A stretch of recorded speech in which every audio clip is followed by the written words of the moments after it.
senior officers from Children's Services, Heather Sandy, Executive Director, Children's Services, Linda Dennett, Assistant Director, Children's Health and Commissioning, Sarah Nadeau, Assistant Director, Sector-Led Improvement, and Martin Smith, Assistant Director, Children's Education. I'd like to begin with the usual health and safety announcement. There is no fire drill planned this morning, and in the event of the fire alarm sounding, we need to leave the council chamber through the rear doors and leave the building through reception into the front car park. We then need to wait in the car park until further instructions. Can I please remind everybody to ensure their mobiles and devices are on silent, as I shall do. When invited to speak, would you just raise your hand, and my colleague here will make a note of it, and we'll take it from there. It's important that you switch your microphone on, though, when you do ask a question, so that the press and public listening to our meeting online can hear you. And please be aware that you need to speak directly into the microphone to be heard. Moving on to the business of the agenda this morning, beforehand I should just point out, as you may have gathered, I've collected a cold. I blame my grandchildren for that. So if my voice breaks through the middle of the meeting, you'll know why. So let's move on to the agenda now. Item 1 is apologies for absent replacement members. Jess, do we have any apologies? So we haven't received any apologies from any members, but Tara Jones, the Interim Assistant Director of Children's Safeguarding, and Joe Kavanagh, Assistant Director of Early Help, have both given their apologies. Thanks very much. And item 2 now on the agenda is declarations of members' interests. Members of the committee are reminded that they need only declare any relevant interests which they have not already declared on their declaration of pecuniary interest form. Do any members have an interest they wish to declare? Nope. Right, let's move on to item 3, which is minutes of the Children and Young People's Scrutiny Committee meeting held on the 2nd of December last year. Now, this is to confirm and sign the minutes from the meeting of the committee held on 2nd of December 2022 as a correct record. Do I have a proposer? Councillor Noy, Sia, that's a seconder. Thank you very much. We'll now vote on the proposer. That's Councillor Sia, you're proposing seconder, please. Councillor Smith, thank you very much. All those in favour, please raise your hand. Thank you. Those against? Abstentions? Councillor Whittington. Thank you. That's the minutes agreed. Thank you. Item 4 is announcements by the Chairman, Executive Councillors and Chief Officers. First of all, I should like to wish you all a Happy New Year as we move into our new term, as it were, this year. So welcome, everyone. I'm pleased to report that we have a new church representative. Mr. Martin Kyle has been appointed by the Diocese of Lincoln to sit on this committee and the Overview and Scrutiny Management Board. Mr. Kyle is the head teacher of St. Faith and St. Martin Church of England Junior School in Lincoln. So once again, I'd like to welcome Mr. Kyle to this meeting, and I do hope you enjoy your time on the committee. And just to make everyone aware, I'm intending to have our customary 10-minute break before item 9, which seems the appropriate point at which to have it. So if we can move on, are there any executive councillor announcements from Mrs. Bradwell? Yes, Mr. Chairman, just a couple. I don't know whether members are aware, we've had a youth offending inspection over the last week, and I just want to thank, well, particularly Joe Kavanagh and Andy Cook, who really put a lot of work in to pulling it all together, and especially to our partners as well, because members will know this is a multi-agency committee, and they do some fantastic work. So we're just waiting now for the result of the inspection, but I understand it went pretty well. And we've also, the inspectors have been here twice this week, because we've also had the secure unit, it's been inspected as well, and I understand that went well. But obviously, the results of those inspections, we have to wait till they come out officially. But yes, so busy week for people actually. So, but I Thank you. I just wanted to put it on record, thanks to everyone who actually, the youth offending service particularly, because it was pretty onerous. And obviously we weren't really in it. Or you were. Stephen attended the youth offending board, so he was involved, but I luckily wasn't involved. So yeah. Okay then, but that's all, Mr. Chairman. Thank you. Thanks very much. I'm sure the committee will agree that an excellent service is being provided, and it's very encouraging from our point of view to hear positive reports coming out of that. If we have Chief Officer announcements, Heather. None from me, Mr. Chairman. Thank you. Thank you.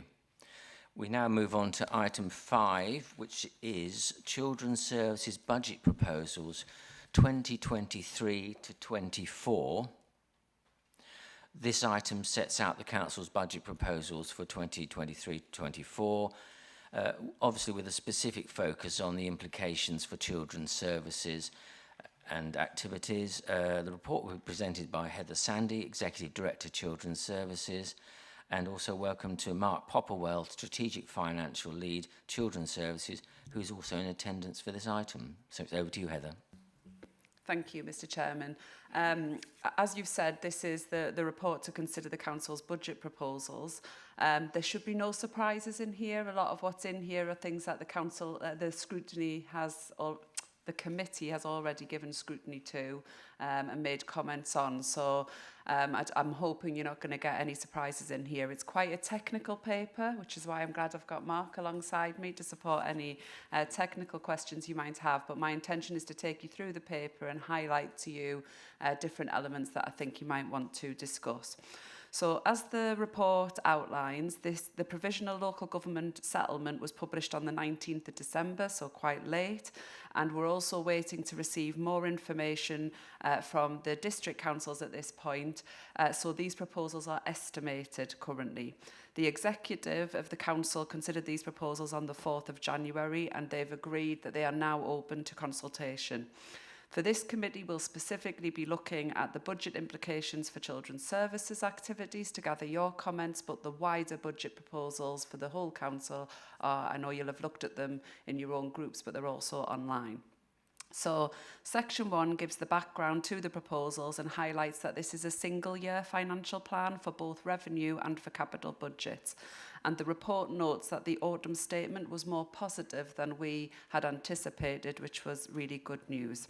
That means for the next 2 years, we've been able to do quite detailed plans, but it does highlight in the report that for the 3rd and 4th year, these need to be read with a note of caution. As I'm sure you're all aware, there's a significant amount of uncertainty, so any budget forecasting beyond 24-25 comes with a strong note of caution. You'll also note that the council-wide current position reflects a deficit position in all of those years, and the next year's estimated to be around 10.3 million, subject to any further changes. In order to address that deficit, the council can either use reserves or increase council tax. And again, the report highlights that an increase in council tax alone would not cover the gap. So the report breaks down children's services activities into 2 broad headings, education and social care. So I'm going to focus first of all on the children's education section. You'll see at 1.8 that the breakdown of the services and the budget proposals is outlined. The key points I want to highlight include the proposal to save 421,000 in children's education. The large majority of that saving, 370,000, relates to the DFE's removal of local authorities' school improvement and monitoring and brokering grant. That grant is for supporting maintained schools, and it has reduced by 585,000. This committee's previously discussed the DFE's decision to remove these monies, and with your support in late 2021, we responded strongly to the consultation opposing such a change. Details of this are set out in the report. However, despite ours and national opposition, the grant has been removed. So we've reviewed our current arrangements and we've consulted with our schools forum, and the maintained school members of the schools forum have agreed to repurpose some existed de-delegated funding to support ongoing direct work with maintained schools. And the report outlines the nature of that de-delegated schools funding.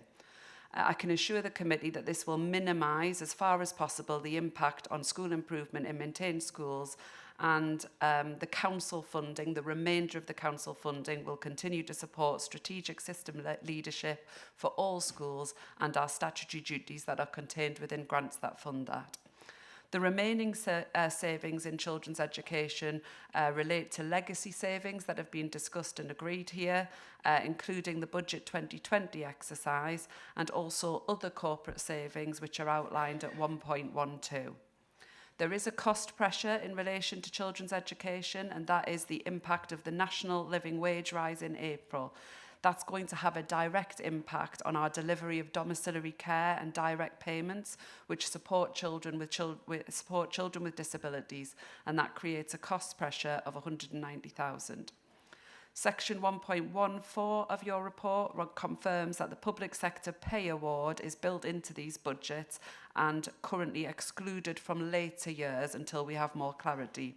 These are budgeted for in the Council's medium-term plan, so they don't appear as cost pressures for the individual scrutiny committees and directorates to consider. The bottom half of page 20 moves into our social care services and outlines proposals for this area. It's key to note here that our Children in Care Transformation Programme, which this committee is very familiar with, is helping to realise our ambition of improving outcomes for children and achieving financial stability. Details of that are outlined in the report. Savings in this area relate to a temporary uplift of just over 3 million, which we received in order to manage the increases we saw in the number of cost placements around the COVID time and also the market pressures. So we were given a temporary uplift, and over the subsequent years we're required to bring that temporary uplift back down. So we needed to reduce this year by 1.07 million, and we've been able to deliver that. Other key savings relate to our 2 new children's homes, which again this committee is extremely familiar with. These homes have ensured that we've got local high quality provision available, but they're also more cost effective, and they've delivered us a saving of 272,000. Children's Services carried out a review of its budget to support the savings needed across the council and have achieved a proposed saving of 402,000 by using grants we know are continuing in future years. These include the Staying Put scheme and the Unaccompanied Asylum Seeking Children grant. That's because we've already got those services in place, the council's already funding them, so we can offer up some of those additional grants to support the pressures that we're seeing. There are no service implications for those savings. The remaining budgets in children's social care, similar to in education, are linked to the Budget 2020 exercise that's been agreed, and also to the corporate savings outlined at 1.19. Cost pressures in children's social care total just over 3 million. 1.4 million is related to the rises in children in care, and that's detailed at the bottom of page 21. It's highlighted, though, that despite those increases in children in care, Lincolnshire remain well below the national and our statistical neighbours. A further cost pressure of 610,000 is related to the fact that the nature of our placements has changed, and we've had to rely on residential placements more than we've had to in the past, and those are costly. The reasons for that are outlined at the top of page 22. Again, as this committee is aware, despite these challenges, our children's services system is working well. Our services also benchmark financially very well against national averages, and we continue to take measures to secure continued value for money. So you know that we have high performing services. I just want to assure you through this budget proposal that actually they're really cost effective as well. There's a pressure linked to special guardianship, orders and legal social care costs, and the detail of that is outlined in the report. Moving on to the capital programme, you'll see there is a 10-year capital programme being consulted on.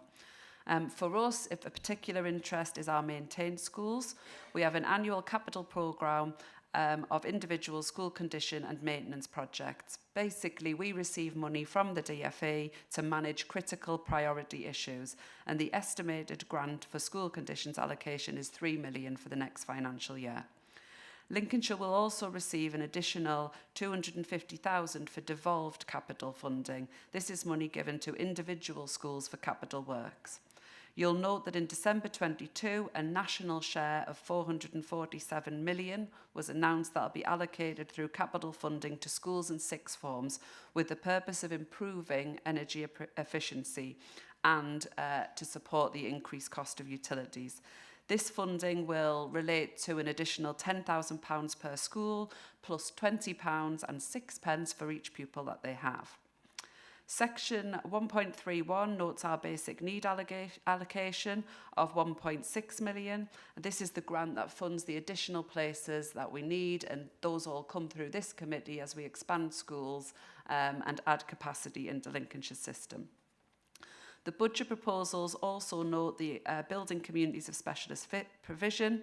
Again, this is something this committee has scrutinised for a long time and is about increasing our additional SEND places, making our schools all need so that special educational needs pupils are able to go to their local school wherever possible. As you are aware, the overall budget has increased in line with all of capital spending in the council and the country as a result of the pressures we've seen around the war in Ukraine and COVID and supply issues. That's increased to just over 101 million, and we've really experienced that market volatility. The positive is that that increase has been funded by the DFE High Needs Provision capital allocation, so hasn't placed an additional pressure on the capital programme for the council. The special school schemes for next year total 33.3 million, and that's the work that will be coming through this committee for sign-off.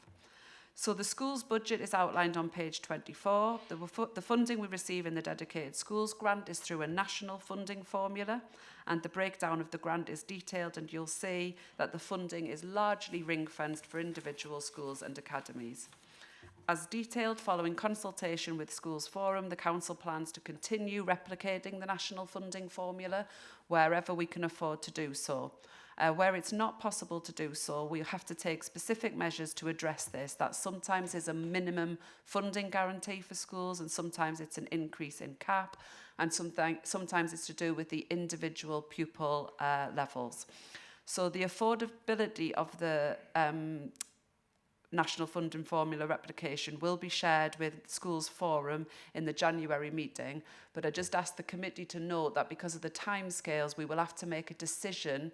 If affordability is a problem, and it's looking like there could be some pressures, we'll have to make a decision before we would have a chance to go through that in detail in this committee. So that will be a decision that Councillor Bradwell will make after Schools Forum have had their meeting. The report outlines an increase in total core school budgets by central government.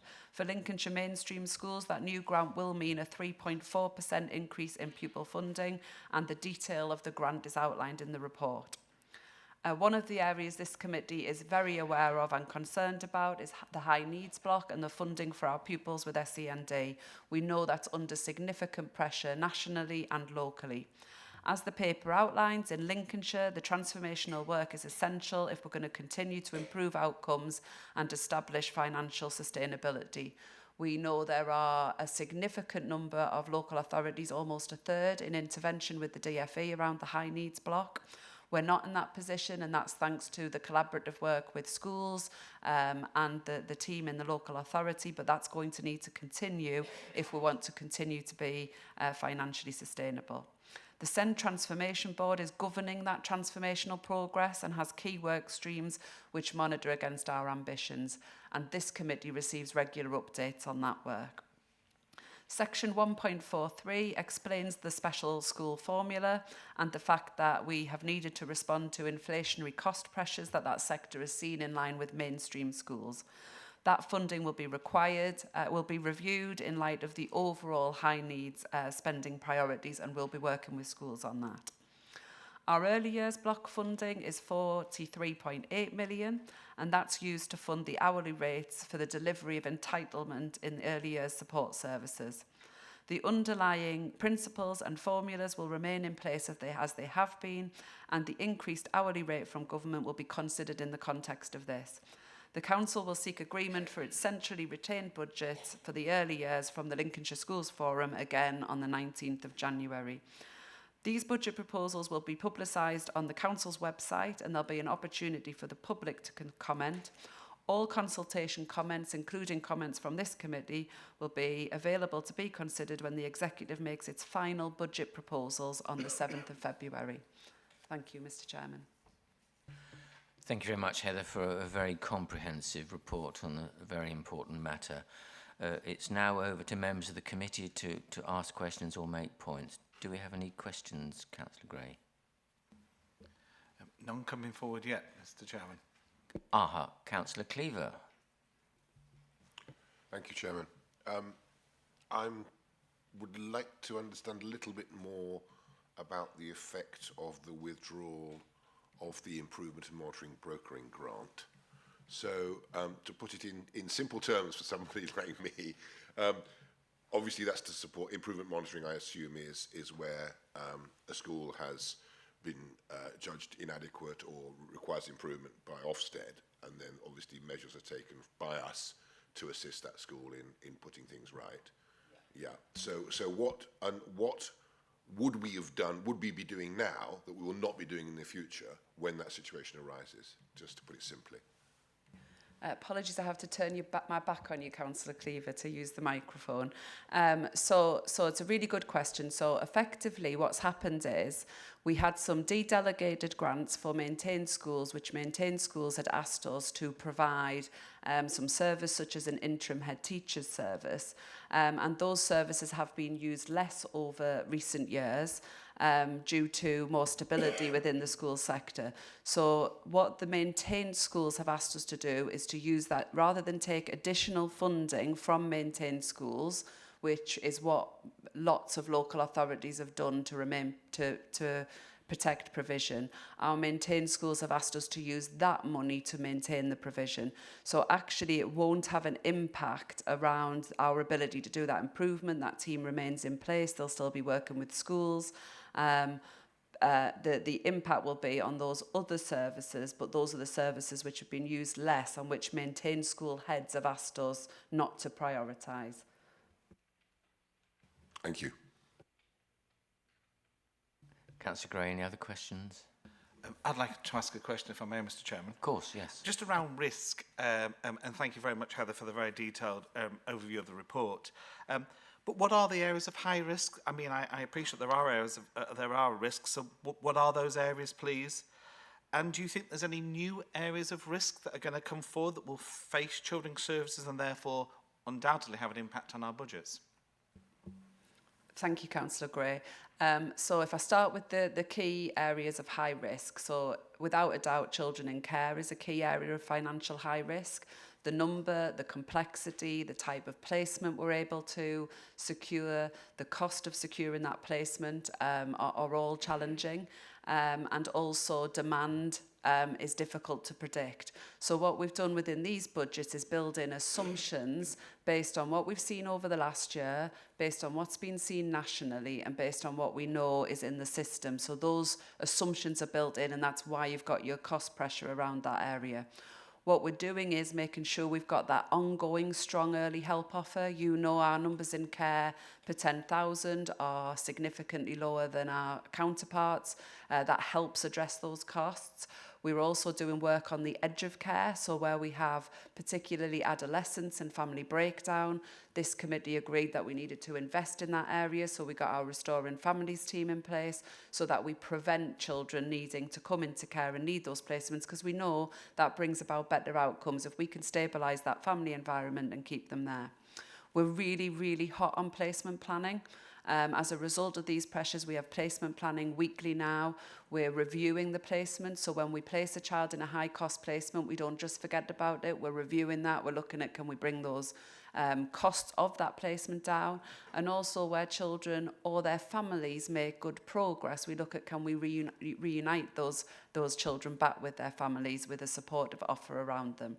We've got all of our transformation work, which I won't go into lots of detail on because this committee's had significant numbers of reporting, and also really key is the new children's homes. So that is an area of high risk. I feel we're really proactive in tackling it, and we are seeing the impact of that. But there does continue to be a growing pressure on children's social care budgets, and we do have a statutory duty to act when thresholds are made. We don't have an option, and nor would we take the option not to safeguard those children. But the pandemic has seen a significant impact nationally on the numbers of children in care. The other areas I think that are of high risk to us are social work workforce stability. So again, for the reasons outlined, we have to act. Therefore, if we don't have social workers, we have to use agency workers. Agency workers are a lot more expensive than social workers. Again, this committee knows we've put an awful lot in place to try and tackle that. We've got additional apprenticeships. We've done an uplift to the social workers in our frontline teams to prevent them from being attracted to agency work wherever possible. That is an area we're keeping a really close eye on. Again, it's of little comfort, but it's impacting on us a lot less than it is impacting on other areas. The measures we've taken is beginning to stabilise the workforce, so that's incredibly positive. And I think the other area that's high risk, Councillor Gray, is inflation. So we've seen inflation that I don't think anyone would have predicted a few years ago. There is a kind of prediction that we'll see some of those inflations, some of those costs begin to normalise, but we need to monitor that and see what happens within that. Thank you very much. Do we have any other questioners? Councillor Whittington. Councillor Whittington. Yes, thank you, Mr. Chairman. I think one of my questions, I think Helen just answered, because I was going to talk about the impact of inflation in the economy on children's services, because obviously in the paper you sort of refer to the fact that obviously the increased pay awards are already included in the forecast and budgets, and so obviously that risk has been controlled. But I was just going to ask what you consider to be the wider potential impact of cost inflation on services, because I'm assuming that, and I may be wrong, but perhaps Mark can help with this, that the biggest element of our cost, it must be salaries and wages costs for our staff. So obviously once those are in the figures, obviously that's taken care of. So I was going to ask around inflation and and the impact of that, but also in terms of the numbers of children in care. Obviously, we did see this increase sort of during COVID and post-COVID. And I think it's a question I think I've asked in the past when I've said, are we still on the upward trend, or have we reached a new normal? Have we reached that new plateau of expenditure, of numbers as yet? Obviously, you refer to the paper that you've sort of got cost pressure built in for increased demand. But it's really understanding: do we think that demand is likely to keep on increasing in future years, or have we kind of reached that sort of new normal level? So that was it. Thanks, Mr. Chairman. Thank you. Thank you, Councillor Whittington, and I'll bring Mark in a moment. So, yes, in terms of inflation, obviously the workforce costs are significant, and inflation and the pay rise has been built in for that. Also, for us, we have a range of commission services which impact not only on the council budget but on the schools budget as well, and we've built inflation into that in line with the council-wide recommendations. In terms, and I'll let Mark comment. In fact, do you want to comment further on inflation now? Yes, I can do, yeah, thank you. So in terms of sort of in-house services, majority of the services delivered in children's services are in-house. So regarding the medium-term financial plan, that actually builds in those staff pay assumptions.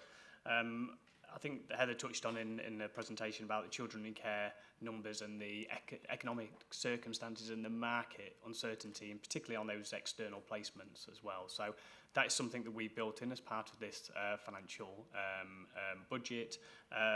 But also we're also trying to mitigate that risk by introducing children's homes, the transformation, trying to obviously mitigate the numbers going through that route.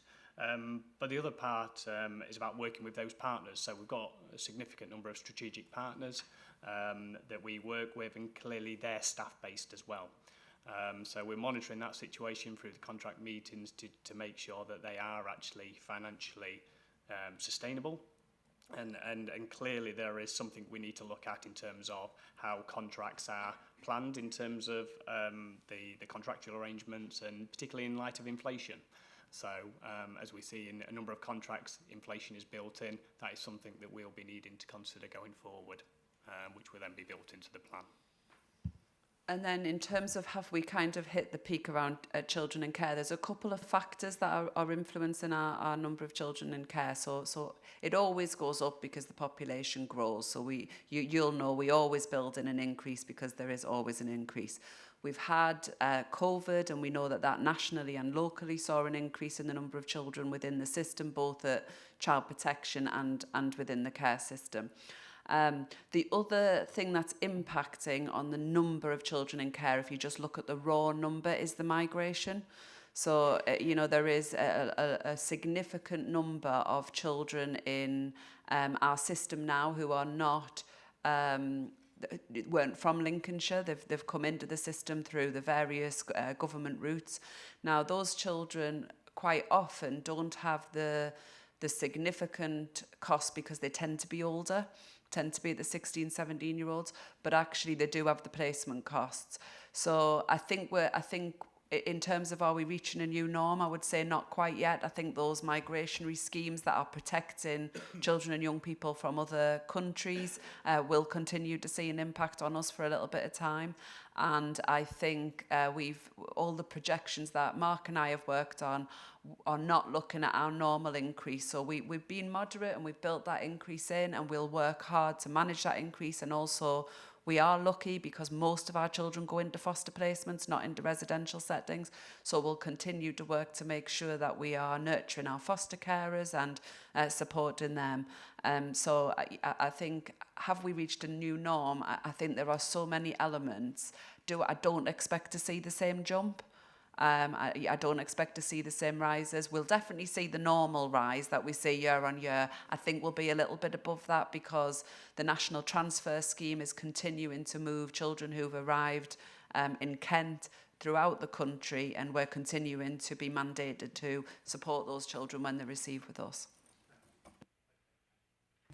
Councillor Matthews, I believe you have a question.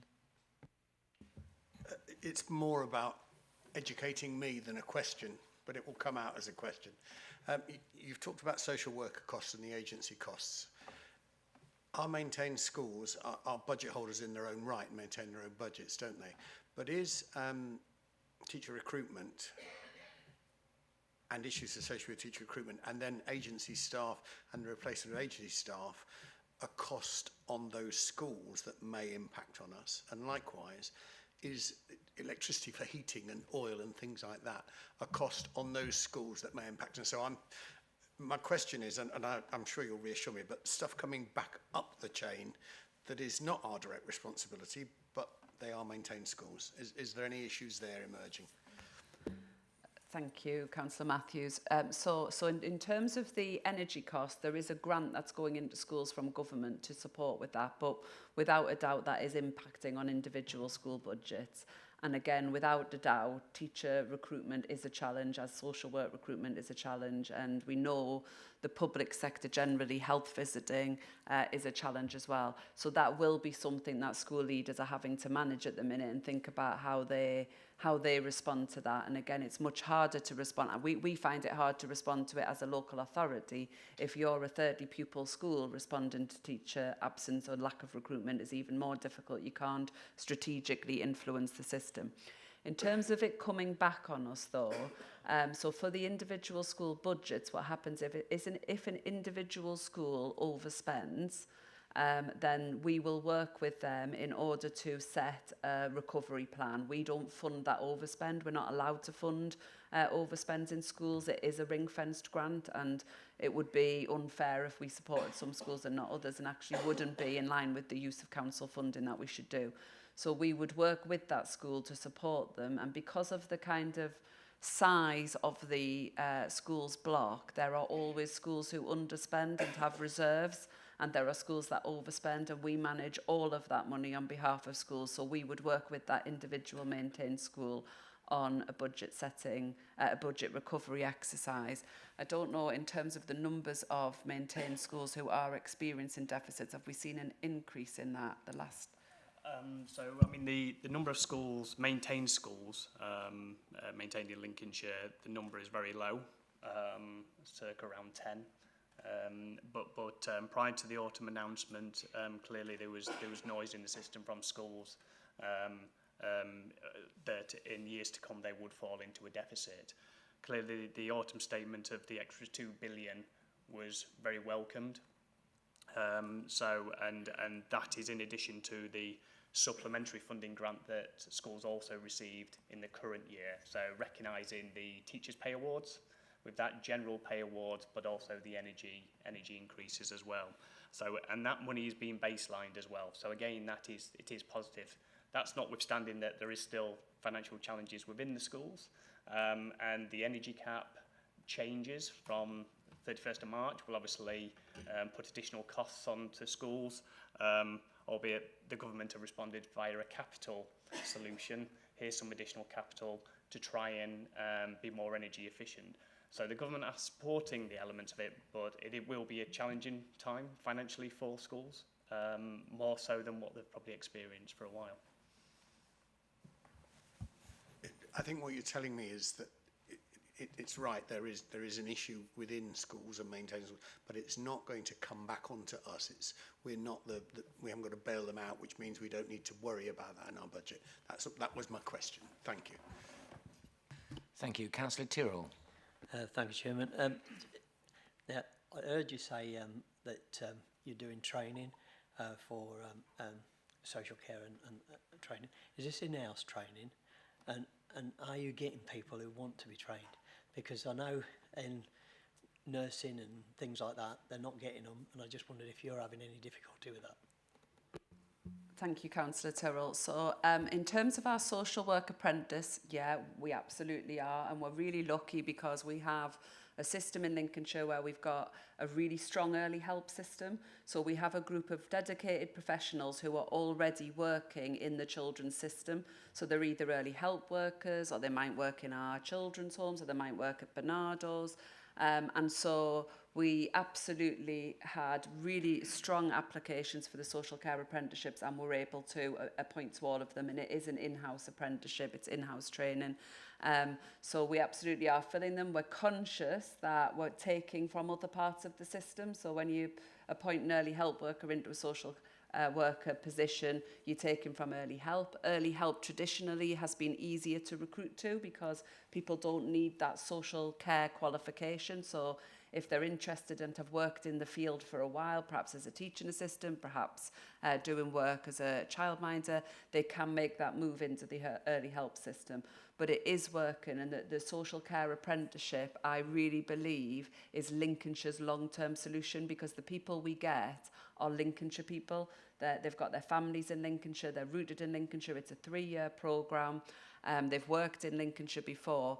Whereas when we get social workers who come direct from university, at times their home is kind of in another part of the country, and they've come to university in Lincoln and they take a job with us, and then naturally, as time moves on in their lives, they want to move back to their home, to be nearer their family. Not all, but some. And what we're definitely seeing with the social work apprenticeships is that they want to stay with us. This is where they want to work because this is where they live. Thanks. Thank you. Do we have any other questioners? Mr. Kyle. Just to say thank you very much for the report. Very much appreciate it. And just to kind of the comments from Mark around just 10 maintained schools find themselves in deficit. I think that's down to the work of him and his team, who really support schools in setting the school budgets, which I, as a maintained head, really appreciate. Just one question I've got in terms of communication from the DFE to head teachers is that there was some communication sent that schools could find out on the 16th of December what their budgets would be going forward. Is that the case, or is the kind of the usual process will be followed and we'll find out February time? Yeah, no. So in terms of what was announced, that was the overall funding at a national level and then devolved down to local authorities. In terms of funding for individual schools, like your school, yes, be going through a process where we are still the responsible body for setting funding formulas. That may change. It is likely to change in a number of years' time, but actually it's our responsibility. Therefore, we have to go through that process, assessing the affordability of replicating the national formula, which we've got in place at the moment. So yes, we'll be working towards that 28th February deadline. We are going through that process at the moment, seeking Education Funding Agency approval on the formula. But yes, we're working through that process, and we hope to do our best in terms of replicating that national formula subject to affordability, and that's what we're working through at the moment. Thank you. No, if we have no further questions, then there's just one I'd like to ask. How is the work that the Council's doing with other local authorities, such as North East Lincolnshire Council, in relation to children's services funded? Is that included in the budget or not? Thank you, Mr Chairman. So the work we do with other local authorities is directly funded by the Department for Education.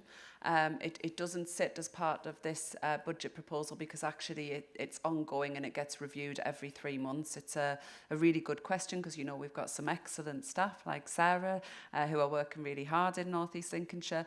So what we've got currently is we've got the funding agreed until the end of March.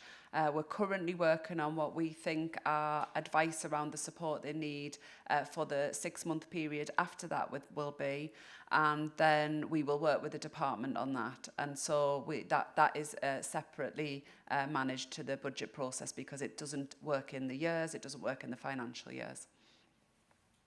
Thanks very much. I always think it's a compliment to this council that we're being asked to help out other councils in certain circumstances. So I think that's interesting. I'm glad it's funded in the way you say. Thanks very much. If we have no further questions, just to recap on the actions that are required of us as a committee, we've been asked to consider and report this report and provide comments on the Children's Services budget proposals, which will be considered by the Executive at its meeting on the 7th of February. And I know our comments have been captured by Tracy for passing on to the Executive. I therefore propose that the committee supports the Children's Services budget proposals for 2023-24 and that our comments be passed on to the Executive for consideration at the meeting on the 7th of February. Can you please raise your hand if you agree with that proposal?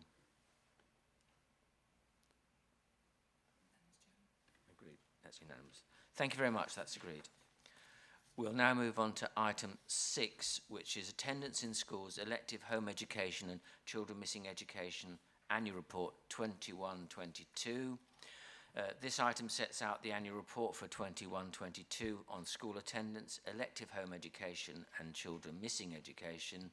I'd like to welcome Jo Carr, Team Leader Inclusion and Attendance Team, who's attending her first committee meeting today to present the report. So it's over to you, Jo. Thank you very much. Yes, I'm here on replacement of Jill Chandanair, the team manager, and here today to give you an update on our annual report on the key areas that you've stated. As you'll see, we're a small team, but we had a number of key statutory functions for the local authority. As you've said, school attendance, elective home education and children missing from education. The report provides an update on the data and information on the attendance of children in schools and those that are educated otherwise, also known as electively home educated. It also reports on children who are missing from education, and just to clarify, that is children that are not on the roll of a school, not attending a school, and those who are in receipt of a supportive reduced timetable. The key points to raise from the report are the launch of the new attendance strategy, and that's in line with the new Working Together to Improve School Attendance document, which was launched May 2022, and the idea of raising the profile of attendance and the concept that attendance is everyone's business. We hope to implement this fully by September 2023, and we're currently running a pilot project with our schools to gather attendance and look at how we can operate under the new guidance. It is also a key point in this report to raise that the attendance of the school children in Lincolnshire has not yet reached the pre-pandemic levels, but we're working closely with our schools, and we do feel that the the new launch of the attendance strategy will support this.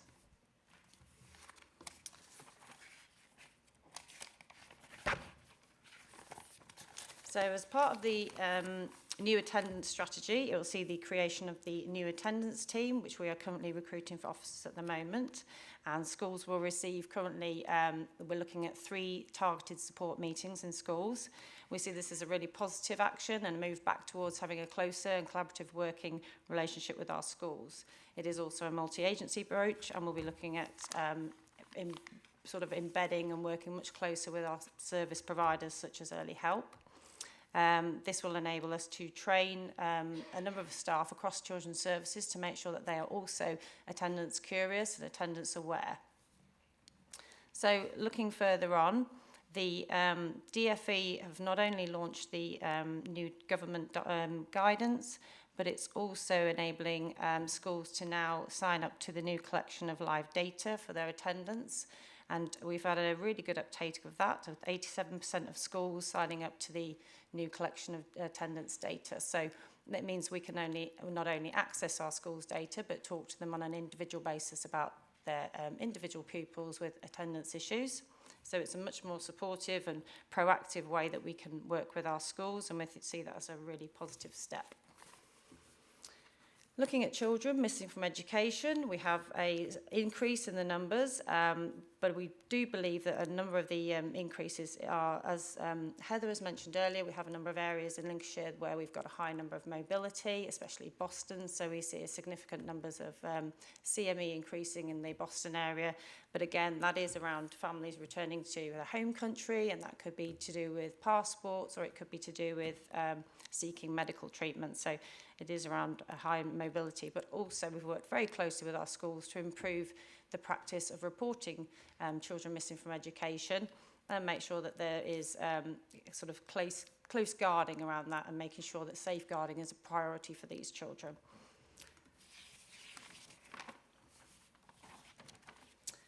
You'll note in the report also that we've had an increase in fixed penalty notices, but this is predominantly for holidays during term time. So this seems to be an issue which has kind of moved on from the post-pandemic, and we believe this is also around families seeking to take holidays during term time, and that could be around the cost of living crisis. So whilst this is something we can certainly work with our schools on, we feel that this will begin to settle down as we move into the further into the academic year.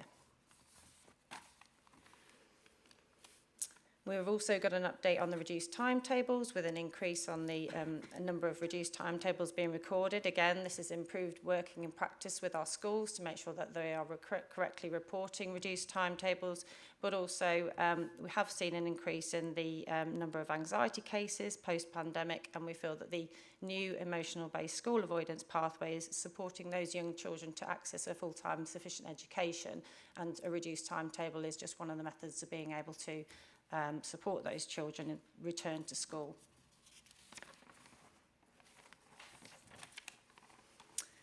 We continue with the figures and can see that there has also been an increase in elective home education.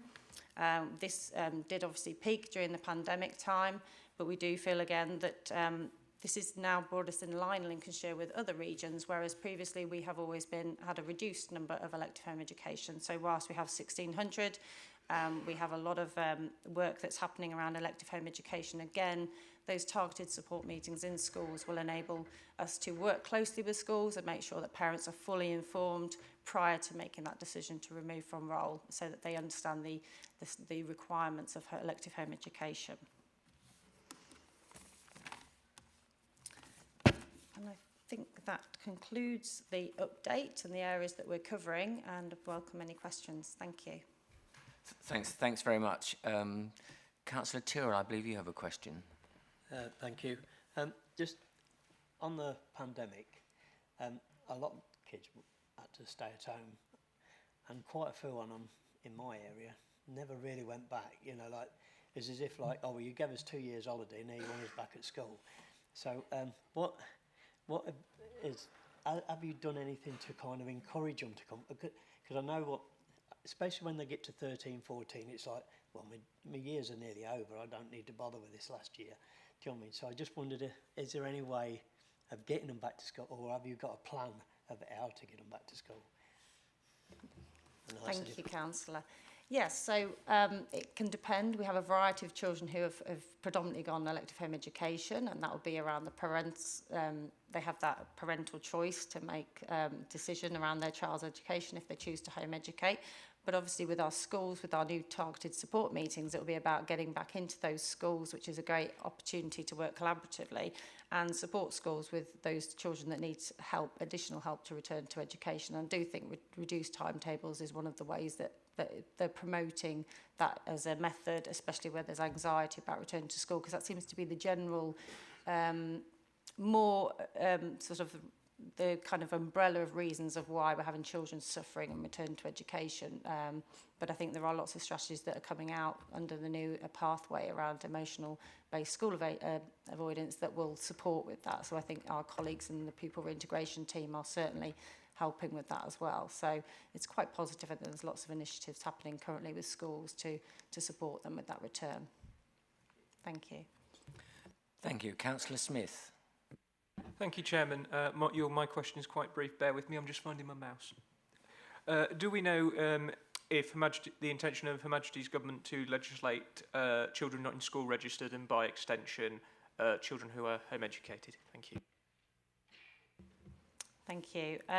We are awaiting an update from the DfE. As far as we're aware, they are hoping to still bring in that register, but at the moment in time, it has been pushed back, I believe, to 2024 for the register.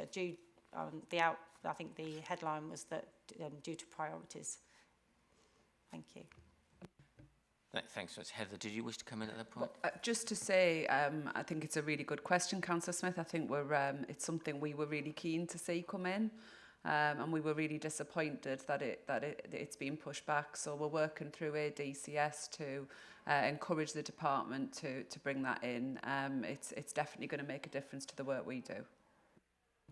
Thank you. Councillor Whittington, I believe you have a question.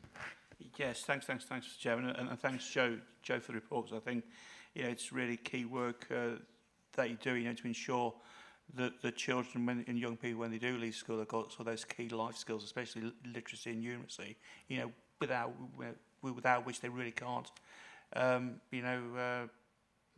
which was essential, for their life skills. My question is, you referred to this scheme where 87% of schools have signed up to receive data, which is great, and that's a fantastic number. What are we doing about the other 13% to encourage them to join the scheme as well? Thanks very much. Thank you, Councillor. Yes, we have just done a recent push, again, to contact all our schools, and the number of I think it was the approximate number was 45 outstanding, but that 87% does include not only our PRUs, but our independent schools as well, so we've got a really good uptake on those. So it is now about sort of targeting the outstanding schools and having a conversation with them, and it may be just that they haven't seen the kind of steps that we're taking as the attendance team to now have those targeted support meetings. But certainly we are addressing those and making sure that we get in contact with them sort of as soon as possible, really, during this term, because it's actually this term that we're running the pilot with our schools, and we will be wanting to look at that data so that we can talk to them about their attendance categories and their absence categories. So, yeah, there's a big push on that to sort of make sure we've got everybody signed up. Thank you. Thanks very much. Councillor Matthews. Thank you, Chair, and thank you, Joe, for the report. My first question, I'm afraid, shows how small-minded I am. But when this report came last year, it wasn't branded as a Lincolnshire report, and I asked if Lincolnshire could go on the branding, and the word Lincolnshire doesn't appear anywhere in this report. And it's not badged as a Lincolnshire report on the front, so I wonder if that could be corrected, please. But I understand that's not the import of the report, so it's just a silly little thing, and as I say. The second one is about the number of children electric home educators rising. The increase is mainly in the secondary sector. My colleague here has already asked about that question, but I wonder if we have any data on that. Elective is very similar to effective, and I wonder about these secondary school pupils. if they are receiving effective home education, and if they're coming back into the system later on, if they're disadvantaged. And you know that's a bugbear of mine. But the one that I'm really intrigued with is children missing education, which is a lovely graph, and I do like a graph. And it says underneath, the key message is the numbers of children continue to rise, which may reflect better reporting of children by schools as well as increased mobility. Now, does that mean the number of children missing education continues to rise, in which case the trend in the graph is wrong? But the final point of entry on the graph is a date, and it's August. Now, I don't know if we're educating in Lincolnshire in August. The figure I think that is important is the figure in July, which is, I believe, when traditionally the summer term ends. And that's fairly high. That's over 150, looking at my line, and the highest it's ever been over the last 4 years. I think that's serious if we've got children missing education. But I think the graph misrepresents it, because in its final plunge between July and August, it sort of drops to nothing. I don't understand why we're reporting on August figures when schools aren't in place. Thank you, Councillor. I can certainly feedback about the Lincolnshire branding. That's not a problem at all. We can make sure that's rectified for next time. Joe, can I just apologise for that, because you weren't here at the last time, and it absolutely was fed in, and we agreed it needed a change, and it slipped through the net. So I apologise. Yeah, no, it's a fair point. It's a fair point. Thank you. I'll feed that back.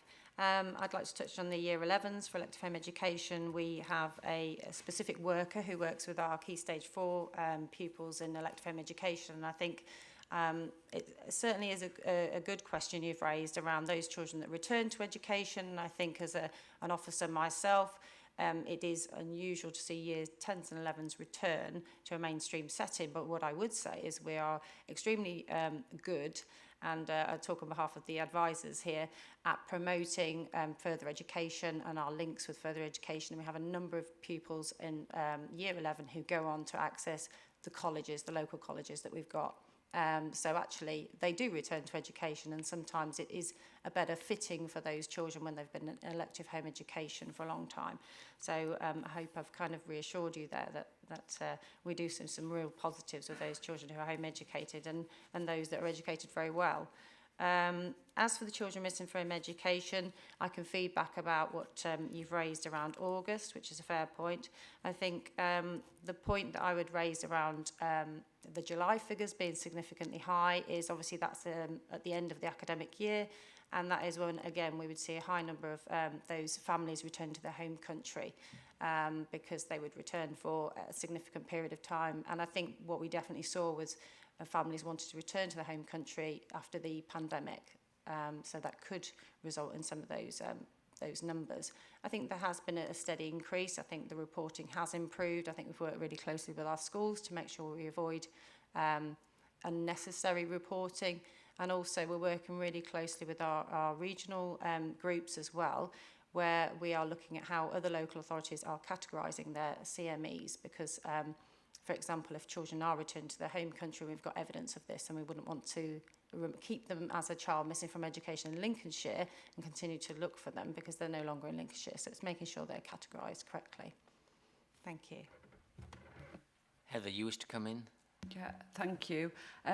In terms, obviously, it's a yearly map, and you're absolutely right. This is about the referrals into the system, which will drop off in August because schools aren't there to make referrals in. And then you'll see at the beginning of the map the spike we see in September when the schools come back and the children don't. And then we'll get those referrals through. And I think we could probably, in the narrative, look at making that a little bit clearer and perhaps trying to bring this at a time where we can see September, because what is important is the trends. You'll see the workload for this particular group. It varies across the year, but these are the referrals in. Some of these children will be found really quickly. They'll have moved house and not told anyone. They'll have gone to live with dad and not told anyone, and then they'll be registered at another school and they're found relatively quickly. Other children, where they have left the country and not told everyone, can stay on here for a long time, and we don't have any any real ability to track them and find out where they are. So the referrals are your best indicator around trends. I think what probably is helpful is to try and, it's done in an academic year, and maybe if we did it kind of April to April, it would show that trend. But most graphs around education do dip in August, don't they? And I could see your point. The narrative's right in that they're rising, but it doesn't look like that from the graph. Thank you. Councillor Sorry, Cleaver. May I just comment? Yeah. I do apologise for being pickety about this, but the point you made there that I really would ask, the narrative can better reflect the story, because you are doing really good work. And as with the looked after children, all those issues, often it's the way we report the work that we're doing, because we're saying we're not statutorily required to report on that, but actually we're doing much, much better than we're reporting back. So I would ask that you put a little bit of non-statutory narrative in there that explains the true picture, please, because we're doing really well, but this sort of stuff doesn't help us tell that story. Thank you very much. No problem. We'll make sure that happens. That's great. Thanks very much. Councillor Cleaver, you're next, I believe. Thank you. I'd like to ask about the elective home education figures and report, noting the last sentence in that section, which reads, whilst there is no indication that children are at increased risk due to being home educated, the reduction in home visiting means that children are unlikely to be seen and may not be seen by another agency. That slightly concerns me to read that. We're reporting a 27% increase in the number of children who are home educated. Presumably the number of home visits fell because of the restrictions of the pandemic. Are we in a position where we are able to maintain the normal regime and frequency of home visits, given that we have a 27% increase in the number of people who of young people who are being home educated, and in relation to the concerns in that final sentence, what measures are being taken? One little second point of information for me, please. Is the council, is the service subject to Ofsted inspection on the way in which we monitor EHE as well? Thank you. Thank you, Councillor. I can confirm that we have seen an increase in those elective home education figures, and whilst home visiting was a very big part of our work during prior to COVID, obviously we were placed under restrictions, and that gave us also a new opportunity to look at how we could work and actually make sure we're contacting all of our families very, very regularly, as we should be, because we've seen an increase in numbers. So it was about getting the balance. But what it is interesting as well, worth pointing out, is that we do not have a right to home visit for elective home education families. We have a duty to contact and inquire about the education they're providing for their child. So even if we do contact and conduct a face-to-face visit, we actually, under the legislation, don't have the right to ask to see the child.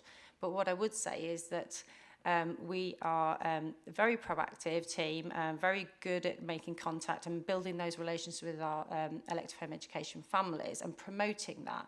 And I think that's served us very, very well in the past. And I think sort of around the risk elements that you're talking about is where there are failed visits with an advisor or failed contacts, as they are now.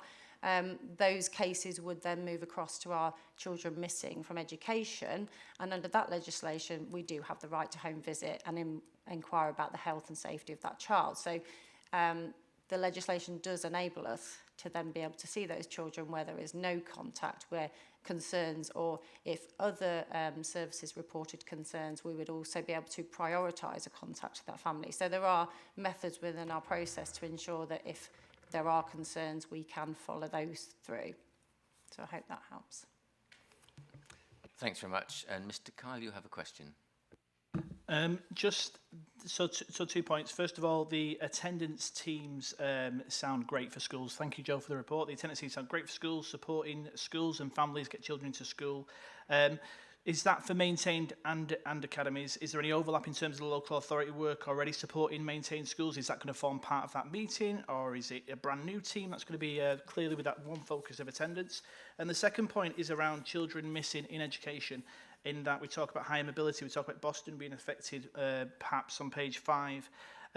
When it is found that the child has moved back to the home country, is the school allowed to kind of go back to their attendance and edit that absence to the point where the child left the country? Or does that, however many days absence, need to stay in the school register? Because that's obviously going to affect our district attendance and our county-wide attendance. Thank you, Councillor. So, yes, the new attendance strategy is, as we say, a creation of a brand new team of attendance officers, and they will cover the whole of the county, and they'll provide the targeted support meetings that go into schools, and that includes our special, independent, maintained. So we see that as a really key opportunity for us to get back into schools and build our relationships. I'm not sure if it's it will be in addition to any support that you currently receive, if I can kind of clarify that. I hope that helps. And then as for the CME, children leaving the country, we work really closely, and when we can contact a site of education, if we get that information, we'll always make that contact. But as for altering your register, the DFE don't deem that something you can do, because it's not, we have to work exact to the data, so it would be when you find out, and that normally is around the time when we've done our investigation. So it is about holding the data as accurately. It's a legal document, so that would need to be reflected in the dates on your register. So it wouldn't be something we'd be looking at backdating on. Thank you. Joel, can you just clarify for the committee, how long does a school have to leave a pupil on roll before non-attendance allows removal legally? I can. 20 full school days, but if information came in that time that we were concerned that they could still be in the country, then we would ask that that child remains on the roll of that school while we continue conducting that investigation, because it's really key that if they are still in the locality, that they still access that local place in their school. So, thank you. Thanks very much. Do we have any further questioners, Councillor Gray? Oh, Councillor Smith. Thank you, Chairman. You may not be able to answer this, it might not be an issue. Do we have any sort of statistics or data around issues where a parent's removed a child from school, doesn't wish to home educate them, but there is a dispute between parent and school over how something's been handled? So as a last resort or a nuclear option, a parent has gone, well, I'll pull my child from school because this isn't being handled properly. Do we have a lot of that, or is that captured anywhere? Thank you. Those figures would actually come under our children missing from education, because if they're removed from roll and we're not informed that they are home educating, they are deemed a child without an education provision, and therefore they would be part of those CME figures. So I couldn't give you an exact breakdown of those, but those are the cases that our officers would home visit on. That's a direct home visit, and they would see the child, see the family, and then put in support around rebuilding that relationship and establishing it with their local school, looking at alternative schools through a mid-year application form, or looking at providing other support around early help and further sort of community support if they require it. Thank you. Thanks very much. Councillor Gray, do we have any other questioners? If I may just ask a question, Mr. Chairman. Yes, of course. Joe, you mentioned in your presentation about children missing school due to anxiety issues, which is very sad to hear. But I just want to ask a bit more about what are the main reasons. I hope that isn't one of the main reasons. What are the main reasons for children missing school? Thank you, Councillor. There are a vast number of reasons. I think COVID has significantly affected our younger years, our years 7s and 8s, and that's definitely showed in the data that we've conducted with our colleagues in pupil reintegration. Anxiety has come about due to lack of social events that were happening during that time, and the lack of confidence to return to education. I think there can be many reasons why children don't return to education, but part of our work is really working closely with the schools and looking at preventing a breakdown of communication. But obviously we do see issues raised by parents around unmet need, and that's why I think it's really important that our targeted support team gets set up with our new meetings in schools, so that we can promote and encourage the work around supporting children and early intervention. And obviously we work very closely with our SEND colleagues around the VSEND tool that some of you will know about, and it is really about incorporating all of the holistic approaches that the local authority can provide our schools and make sure that they're using all of those tools to the full extent so that we prevent those children slipping through that sort of gap, not being in education. Hope that helps. Thank you. Heather, you wish to come in? Thanks. Councillor Gray, in terms of general absence, why are children not at school? So what Joel's referring to then are children for whom attendance is becoming a problem or absence is becoming a problem. For the more regular things, it is generally your childhood illnesses. It is generally, you know, most absence in our schools is less than a week and is the stomach bugs, the coughs, the colds, the normal fevers and the things that Councillor Candrick's grandchildren give to him. Yes, I can endorse that comment. I think judging by the number and variety of questions we've had this morning, this is a topic and an issue which is of concern to the committee, and thanks to Joe for all your answers, and I'm sure we wish the team well, the new team that's been set up, but it is something obviously that we as a committee keep an eye on, and as I say, I think that the variety of questions has been striking this morning on this particular topic. Councillor Matthews, you want to put a final question in? It's absolutely to confirm what you've just said. Thank you very much for that. It's the figures. At the end of the academic year, there were 1605 EHE children known to the local authority, a 27% increase, which is a significant increase compared to the previous 2 years. The previous increase was 20%. I wonder if we could be more specific about our concern and ask for a detailed report on this.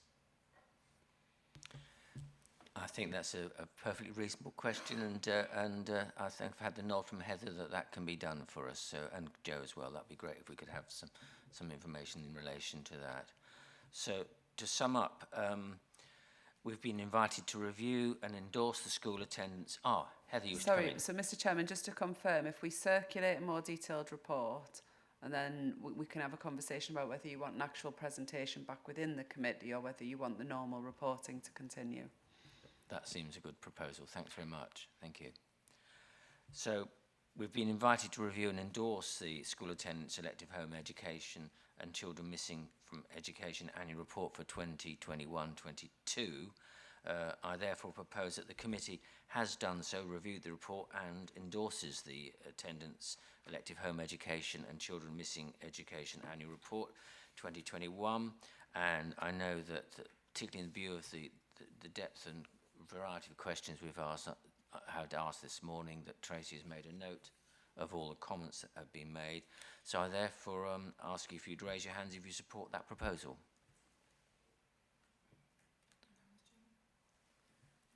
Thank you. Thank you very much, and once again thanks to Joe for stepping in and presenting that report. We now move on to item 7. Children and Young People Scrutiny Committee Work Programme.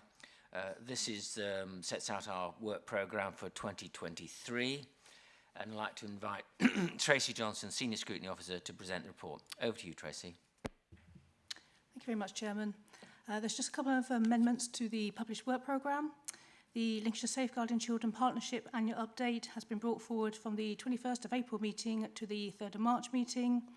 And the item on performance of academy schools, which is listed under items to be scheduled, will be incorporated into the Lincolnshire School Performance 21-22 report, which is listed for the 3rd of March agenda. Otherwise, I welcome any suggestions from members of the committee for future agenda items. Thank you, Chairman. Many thanks, Tracy. Do we have any suggestions for future agenda items? No, not at this stage. Well, again, the actions required of us were to review and agree the work programme as set out in the report, and highlight for any discussion any additional points, which obviously at this stage that's not come forward. I therefore propose that the work programme is agreed. Can you raise your hand if you agree with that proposal? That's great. Thanks very much for that. We now move on to item 8, which is consideration of exempt information. Items 9 and 10 on the agenda contains exempt information, and we will now need to vote on whether we go into private session. I therefore propose the following motion, that under section 100A, brackets 4 of the Local Government Act 1972, the public and press be excluded from the meeting for the following items of business on the grounds that it involves the likely disclosure of exempt information as defined in paragraph 3 of part 1 of Schedule 12A of the Act. Do I have a seconder? Councillor Smith. We will now vote on this motion. You are voting on whether you support the motion to exclude the press and public for the remainder of the meeting. Would all those in favour please raise your hand? That is unanimous. We will now have our customary